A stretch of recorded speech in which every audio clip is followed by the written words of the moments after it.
The Kennedy family produced a president, 2 United States senators, and one of the most powerful political dynasties in American history. But there was one Kennedy who was never mentioned in the speeches, never seen at the inaugurations, and never spoken about publicly for more than 20 years. She was the eldest daughter. Her name was Rosemary. She kept a diary full of tea dances and horse races and lunches at the White House.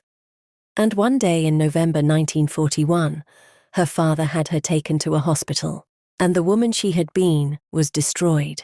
A birth where a nurse physically held a baby inside the birth canal for 2 hours because the doctor had not yet arrived.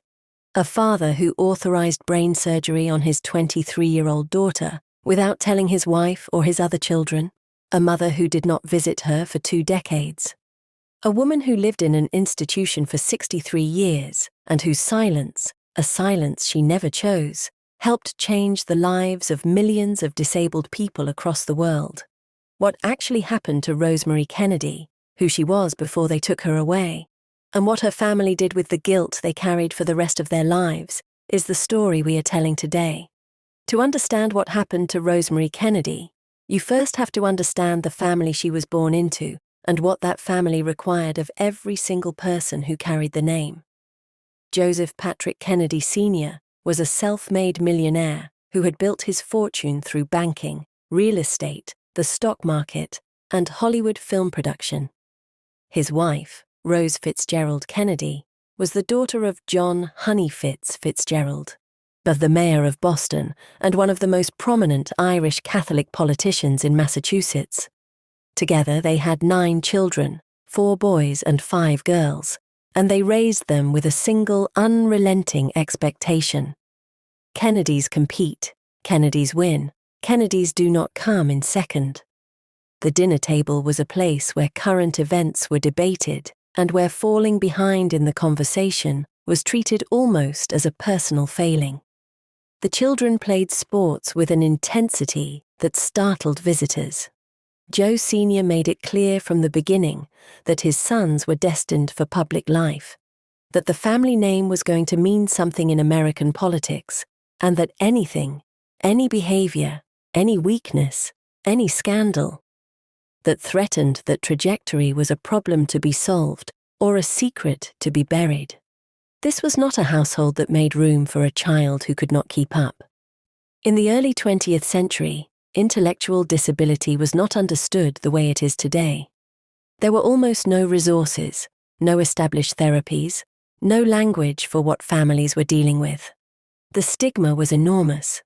A child who developed slowly, who struggled to read or write, who could not match the pace of other children, was considered a source of shame.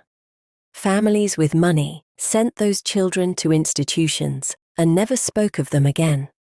Families with political ambitions had even more reason to keep such children hidden.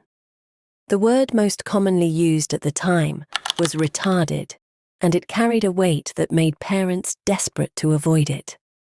Rose Kennedy did not confide in her friends. She did not tell extended family members. She pretended, fight for years, that her eldest daughter was developing normally. She smiled through every public appearance and said nothing. Joe Kennedy consulted doctors and psychologists and searched relentlessly for something that might fix the problem. He was not a man who accepted limitations, not in his business, not in his politics, and not in his children. But the damage to Rosemary Kennedy did not begin with a surgical instrument in a hospital in Washington. It began on the day she was born, in a house in Brookline, Massachusetts, during a pandemic that had pulled every available doctor away from his rounds.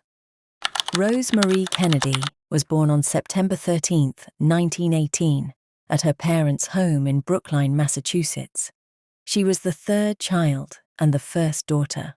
Her mother, Rose, had planned a home delivery with the family's physician, Dr. for Frederick Good.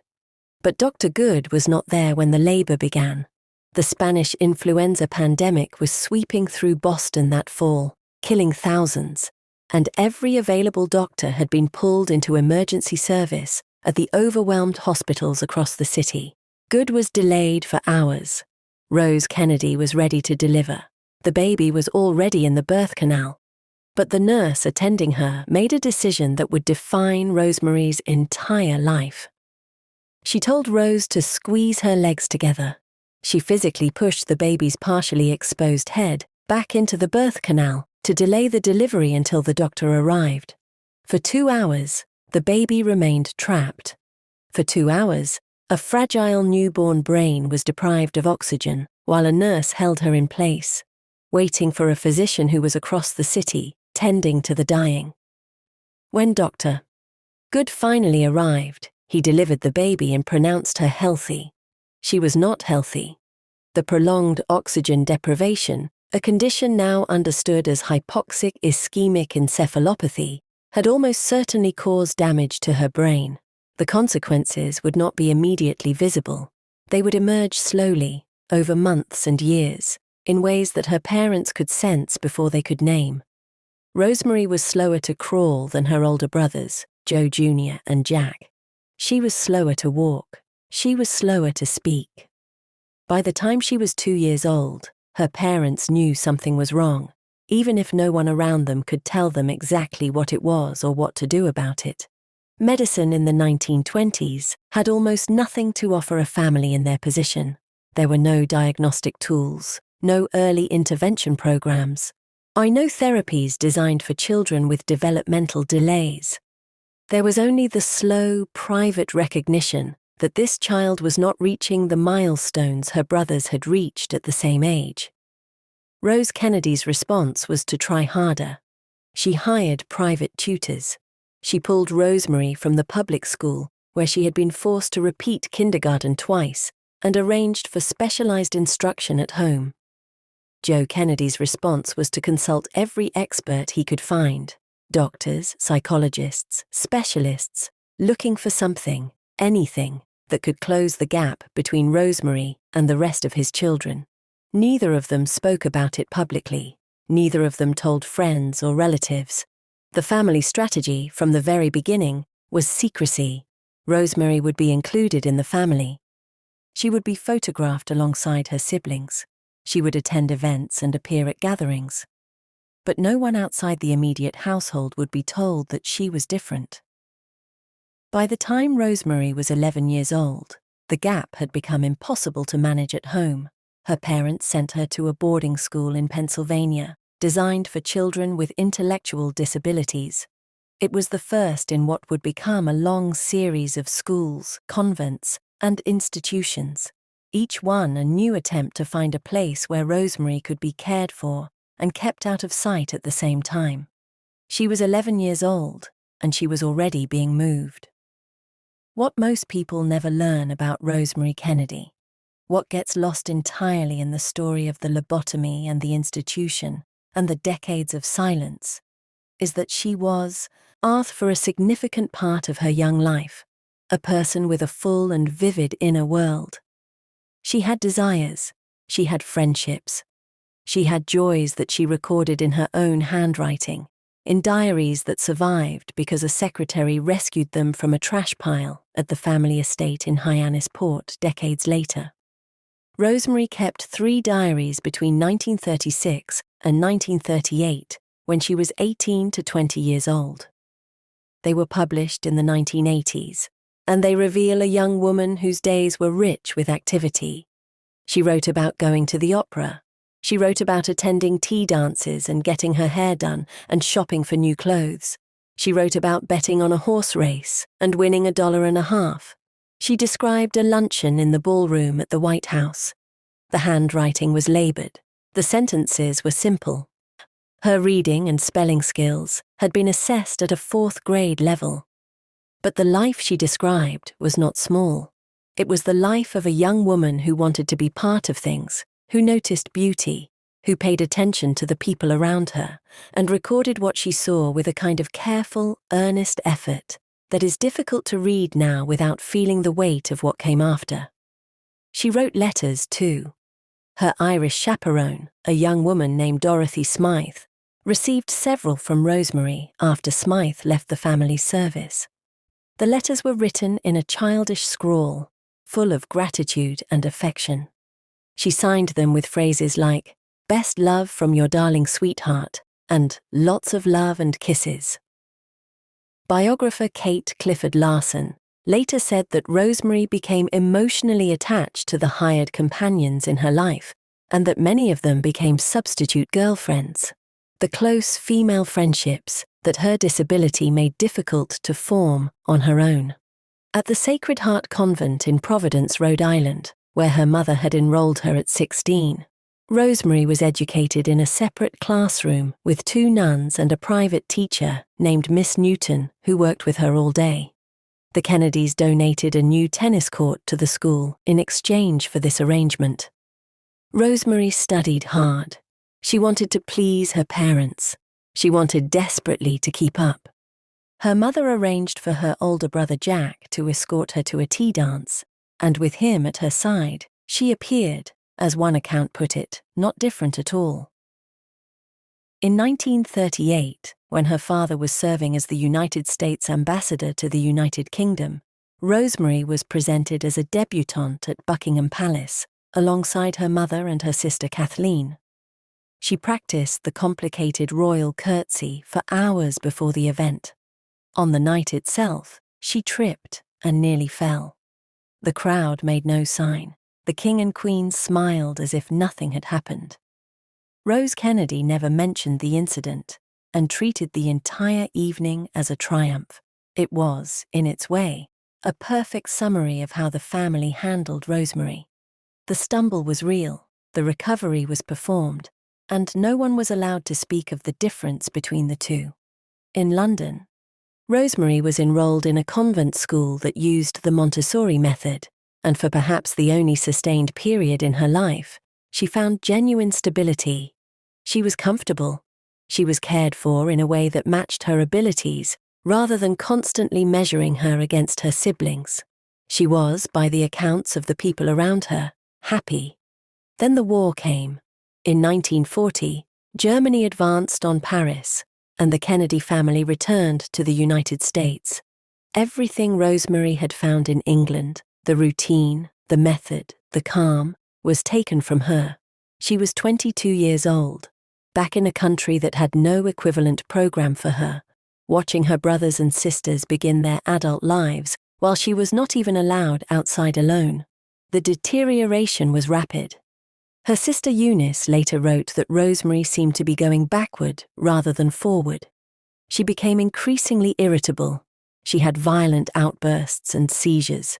She hit and injured the people around her. She was expelled from a summer camp in Massachusetts. She lasted only a few months at a boarding school in Philadelphia. She was sent to a convent school in Washington, D.C., where the nuns reported that she had begun sneaking out at night. They feared she was meeting men. They feared she could become pregnant. They feared a scandal. And Joe Kennedy, who had spent 20 years searching for a way to fix his daughter, who had political ambitions for his sons that could not survive a public scandal, who was not a man capable of accepting a problem he could not solve, began speaking to doctors about a new procedure. It was called a lobotomy. The men who performed it said it could calm a patient's mood, reduce aggression, and make a difficult person manageable. They said the results were remarkable. They said it was safe. They were lying. In November 1941, Rosemary Kennedy was 23 years old. Her father made the decision without telling his wife. He did not tell his other children. Rosemary's younger sister Kathleen had actually researched the procedure at Rose's request weeks earlier and had come back with a clear warning. She told her mother it was nothing they should want done for Rosemary. Joe Kennedy went ahead anyway. The doctors were Walter Freeman and James Watts, based in Washington, D.C. Freeman was the most prominent advocate of lobotomy in the United States and would go on to perform or supervise thousands of the procedures over his career. The operation was considered by some in the medical establishment to be a legitimate treatment for mental illness, but it had not been accepted by the American Medical Association, and the evidence behind it was deeply flawed. Freeman and Watts had published research claiming that the great majority of their patients improved after the surgery. When those studies were later reviewed, the opposite turned out to be true. The majority were far worse off. Many had died. Many were left permanently incapacitated. And between 60 and 80% of the patients Freeman and Watts operated on were women, despite women making up only 40% of psychiatric admissions at the time. In that era, a father, a husband, or a brother could authorize the procedure on a woman with almost no oversight and no legal recourse. Rosemary was brought to George Washington University Hospital. She was mildly sedated, but kept conscious. The doctors drilled 2 small holes in her skull and inserted a surgical instrument into her brain. As they cut, they asked her to recite the Lord's Prayer. They asked her to sing God Bless America. They asked her to count backward. They used her responses to gauge how deep to go. They kept cutting. When she became incoherent and stopped responding, they stopped. The result was immediate and catastrophic. Rosemary could not walk. She could not speak intelligibly. Her mental capacity had been reduced to that of a 2-year-old child. She was incontinent.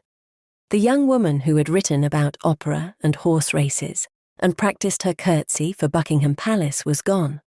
What remained was a person who would need constant care for the rest of her life. James Watts, the neurosurgeon who had performed the operation alongside Freeman, later told a researcher that in his professional opinion, Rosemary had never had intellectual disability at all. He believed she had been suffering from a form of depression. If that assessment was correct, and the historical record strongly suggests it was, then what Joe Kennedy authorized was not a last resort for an untreatable condition. It was an experimental procedure performed on a young woman whose actual diagnosis was never properly understood, carried out by doctors who misrepresented their results. It approved by a father whose primary concern was the protection of his family's political future. The question that biographers and historians have asked ever since is as simple as it is devastating. Would Joe Kennedy have authorized this surgery on one of his sons? After the lobotomy, Rosemary was sent almost immediately to Craig House, a private psychiatric hospital about 90 minutes north of New York City. She lived there for 7 years, rarely receiving visitors. In 1949, she was transferred to the St. Coletta School for Exceptional Children in Jefferson, Wisconsin, a Catholic institution that cared for people with disabilities. She would live on those grounds for the rest of her life. She was 31 years old when she arrived. She was 86 when she died there. Joe Kennedy visited the campus and had a private house built for Rosemary about a mile from the main facility. The nuns called it the Kennedy Cottage. 2 Catholic sisters, Sister Margaret Ann and Sister Leona, provided her daily care. She had a car that could be used to take her on drives. She had a dog she could walk. The physical setting was comfortable. But the people who were supposed to love her were nowhere to be found. Her father never visited, not once. He sent a letter to St. Coletta in 1958, expressing his gratitude that they were caring for Rosemary and allowing the rest of the family to go about their life's work. That sentence, "go about their life's work," is one of the most quietly devastating lines in the entire Kennedy story. It is a father thanking strangers for keeping his daughter out of the way while his sons pursued the presidency. Rose Kennedy did not visit her daughter for 20 years, and the other children, the 8 siblings who had grown up alongside Rosemary, who had eaten dinner with her and played with her and watched their brother Jack escort her to a tea dance, were not told where she was. For 2 decades, Rosemary's brothers and sisters did not know what had happened to her or where she was living. Jean Kennedy, one of the younger sisters, was told that Rosemary had moved to the Midwest to become a teacher. That was the story the family settled on. A lie so ordinary it could survive without further questions. When John F. Kennedy ran for re-election to the Senate in 1958, the family explained Rosemary's absence from public life by saying she was reclusive. When he won the presidency in 1960, the Kennedys acknowledged publicly for the first time that Rosemary had an intellectual disability. They did not mention the lobotomy. They did not mention St. Coletta. They did not say that their father had authorized a brain surgery that had destroyed her. It was not until 1961, after Joe Kennedy Sr. suffered a massive stroke that left him unable to speak or walk, that the siblings were finally told the truth. Their father could no longer control the secret because he could no longer control anything. And it was only then, with Joe silenced by the same kind of cruel irony that runs through every chapter of this family's history, that Rose Kennedy went to see her daughter for the first time in 2 decades. The reunion was not tender. A nun who witnessed it later described what happened. Rosemary recognized her mother. She knew who Rose was. She knew that this was the woman who had not come. And she attacked her. She beat her fists against her mother's chest in a fury she could not put into words because the words had been taken from her 20 years earlier. She could not say what she meant, but the meaning was clear to everyone in the room. Eunice Kennedy was the first sibling to speak publicly about Rosemary. In 1962, she wrote an article for the Saturday Evening Post acknowledging her sister's disability. She wrote with evident grief that it filled her with sadness to think the outcome might not have been necessary if they had known then what they knew now. But even Eunice did not reveal the lobotomy. That secret held for another 25 years, until 1987, when the historian Doris Kearns Goodwin published it in her book about the Kennedy and Fitzgerald families. The American public learned the full truth about Rosemary Kennedy 46 years after it happened. After Joe Kennedy Sr. died in 1969, the family began the slow, careful work of bringing Rosemary back into their lives. It was not simple. She had lived apart from them for nearly 3 decades. She had relearned to walk, but she moved with a limp. Her arm was palsied. She never regained the ability to speak clearly. The woman who came back to them was not the sister they remembered, and for some of them, she was a sister they had never truly known. Eunice was the most devoted. She visited regularly, called the nuns who cared for Rosemary, monitored her health. They asked about her exercise and brought her to the family home to swim. Ted connected with her differently. He was relaxed and easygoing around her, less concerned with routines, and more interested in making sure she was having a good time. John and Patricia visited and welcomed her into their homes. Rosemary was taken to see relatives in Florida, in Washington, and at the family compound on Cape Cod. In November 1963, Rosemary watched the television coverage of her brother Jack's assassination from St. Coletta. The nuns told her what had happened. She sat in front of the screen, and those who were with her said she seemed morose and sad for days afterward. She could not express what she felt. She could only sit with it. In 1975, something happened in Chicago that captures the reality of Rosemary's life more precisely than almost any other moment in the record. She was in the city with her caretakers while Eunice attended a fundraiser. Somehow, Rosemary wandered away. For 5 hours, she was alone in the loop. An usher at Orchestra Hall later described encountering a woman in a white quilted coat with red pants, clutching a laminated holy card to the Blessed Virgin. She had, he said, the most beautiful blue eyes he had ever seen. He asked if he could help her. She moved her lips, but no words came out. Rose Kennedy, who outlived most of her children and survived to the age of 104, once told the biographer Doris Kearns Goodwin that she could forgive Joe for anything, even bringing his mistress Gloria Swanson home to have dinner with the family. But she could never forgive him for what he did to Rosemary. On January 7, 2005, Rosemary Kennedy died of natural causes at Fort Atkinson Memorial Hospital in Wisconsin. She was 86 years old.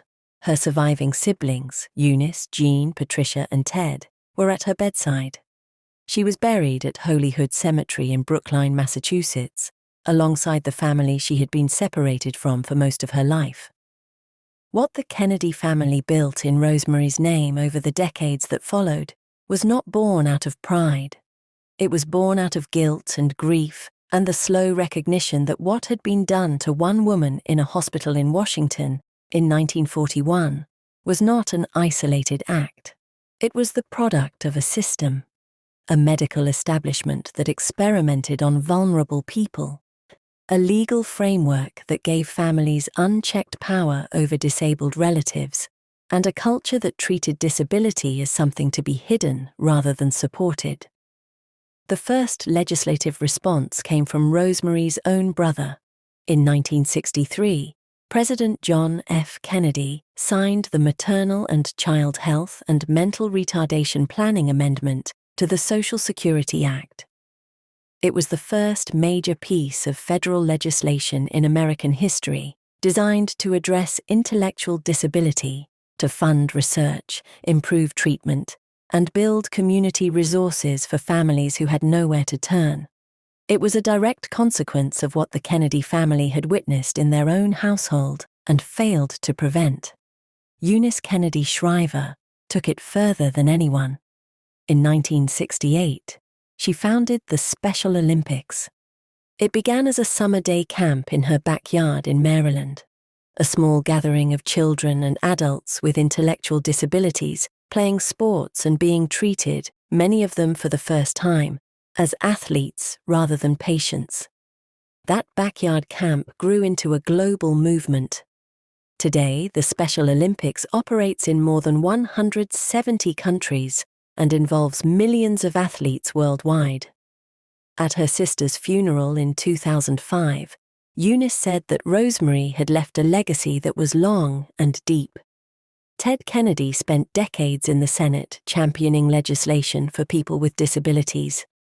He was one of the driving forces behind the Americans with Disabilities Act, which was signed into law in 1990 and remains one of the most significant pieces of civil rights legislation in the country's history. Jean Kennedy Smith founded Very Special Arts, a program dedicated to providing arts education to people with disabilities. Eunice's son, Anthony Shriver, founded Best Buddies, an organization that creates friendships and employment opportunities for people with intellectual and developmental disabilities. Her other son, Timothy Shriver, wrote that Rosemary's story had inspired the entire family to commit to a life of service. Rosemary Kennedy was one of approximately 50,000 people who were lobotomized in the United States. Walter Freeman alone performed or supervised thousands of those procedures over his career at George Washington University. The Nobel Prize that was awarded to the Portuguese neurologist who inspired Freeman's work has never been revoked, despite organized public campaigns calling for exactly that. The woman who could not speak for herself for 63 years changed the lives of more disabled people than perhaps any other single individual in American history. She did not choose it. She did not know it. But it happened because of her, and it happened because what was done to her was so wrong that the people who loved her spent the rest of their lives trying to make it right. When you go back to the diaries, the ones Rose Kennedy wanted thrown away, the ones a secretary kept because she could not bring herself to destroy them, you find a girl writing about horse races and opera outings and dress fittings. You find letters signed, "Lots of love and kisses," in a careful, childish scrawl. You find a young woman who practiced a curtsy for hours so she would not embarrass her family in front of the King and Queen of England. She tripped anyway, and nobody said a word. That girl was still inside the woman who lived at St. Coletta for 56 years. She was still there when she recoiled from her mother after 20 years of silence. She was still there when she sat in front of a television and watched the news report that her brother had been shot in Dallas. She was still there in a concert hall in Chicago, holding a holy card, moving her lips, unable to make the words come out. Rosemary Kennedy did not choose to become a symbol. She did not choose silence. She did not choose any of what happened to her. But what was done to her by a father who could not tolerate imperfection, by doctors who lied about what their procedure would do, by a society that believed disability was something to be locked away, became the reason that millions of people with disabilities now have rights and recognition and opportunities that did not exist before. Her story is not the loudest Kennedy tragedy. It did not make the front pages the way the assassinations did. It did not stop the nation the way Dallas and Los Angeles did. But it lasted longer than any of them. It lasted 86 years. And it changed more than most people will ever know. If you found this story worth hearing, please like and subscribe so you never miss another one.